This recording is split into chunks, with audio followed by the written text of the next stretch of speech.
Hello tears, welcome to மதிலிப் சமையல். நீங்கள் பார்க்க போகிறது கசப்பே இல்லாமல் ஒரு பாவக்காய் குழம்பு சாப்பிட்னா யாருக்கு தான் பிடிக்காது. வாங்க எப்படி பண்ணுறதுன்னு பார்க்கலாமா? அதுக்கு வந்து நான் ஒரு 3 இல்லைன்னா 4 பாவக்காய் வந்து எடுத்து வச்சுருக்கேன். இந்த மாதிரி வந்து கொட்டையெல்லாம் நீக்கிட்டு ஃபுல்லாக அந்த உள்ளுக்குள்ள இருக்க சதையெல்லாம் எடுத்துகிட்டு இந்த மாதிரி கட் பண்ணி வச்சுருக்கேன். இதை வந்து ஒரு பாத்திரத்தில் ட்ரான்ஸ்ஃபர் பண்ணிக்கலாம். தேவையான கொஞ்சம் தண்ணி ஆட் பண்ணிக்கிங்க. தண்ணியை ஆட் பண்ணிவிட்டு இதை வந்து வேக வச்சு எடுத்துக்கலாம். ஒரு 3/4 பதம் மட்டும் வேக வச்சுக்கலாம். அடுத்து வந்து ஒரு லெமன் சைஸ் அளவு புளியை வந்து இந்த மாதிரி கரைச்சி வச்சுக்கலாம். புளி தான் இதில் டேஸ்ட் ரொம்ப கொடுக்கும் நம்மளுக்கு. அடுத்து வந்து ஒரு கடாயில் வந்து நல்லெண்ணெய் வந்து ஆட் பண்ணிக்கிங்க. புளிக்குழம்பை பொறுத்த வரைக்கும் நல்லெண்ணெய் ஆட் பண்ணால் ரொம்ப டேஸ்ட்டாக இருக்கும். நல்லெண்ணெய் சூடானதுக்கப்புறம் கடுகு வந்து ஆட் பண்ணிக்கிங்க. கடுகு நல்லா பொரியட்டும்.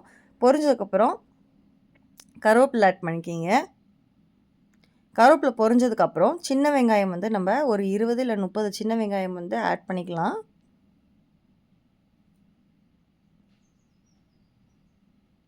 இதுக்கு தேவையான அளவு உப்பு ஆட் பண்ணிட்டு நல்லா வந்து வதக்கிக்கலாம்.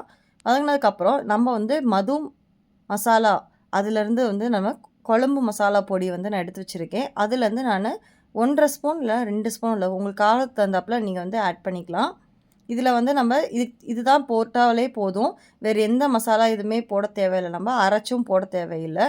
நான் வந்து இன்றைக்கி நிறைய தேவைப்படுறதுனால ஒரு 3 ஸ்பூன் அளவு ஆட் பண்ணியிருக்கேன். தேவையான அளவு நம்ம தண்ணி கொஞ்சமாக ஆட் பண்ணிவிட்டு அடுத்து வந்து புளி கரைச்சலையும் ஆட் பண்ணி நல்லா கொதிக்க விட்டுக்கலாம். கொதிக்க விட்டு சிம்மில் போட்டுட்டு எண்ணெய் பிறகு விட்டுட்டு அடுத்து நம்ம வேக வச்ச பாவக்காய் ஆட் பண்ணிவிட்டு நல்லா திக்காக வரைக்கும் விட்டுட்டு கொஞ்சமாக வந்து வெல்லம் ஆட் பண்ணிட்டு இறக்கிட்டா அவ்வளோதாங்க. சூப்பரான ஒரு கசப்பே இல்லாத ஒரு பாவக்காய் குழம்பு சாப்பிட்டா சூப்பராக இருக்கும். கண்டிப்பாக இதை வந்து ட்ரை பண்ணி பாருங்கள். மது மசாலாவையும் ட்ரை பண்ணுங்கள். ட்ரை பண்ணி பார்த்துட்டு எனக்கு எப்படி இருக்குன்னு சொல்லுங்கள். Thank you so much. பாய்.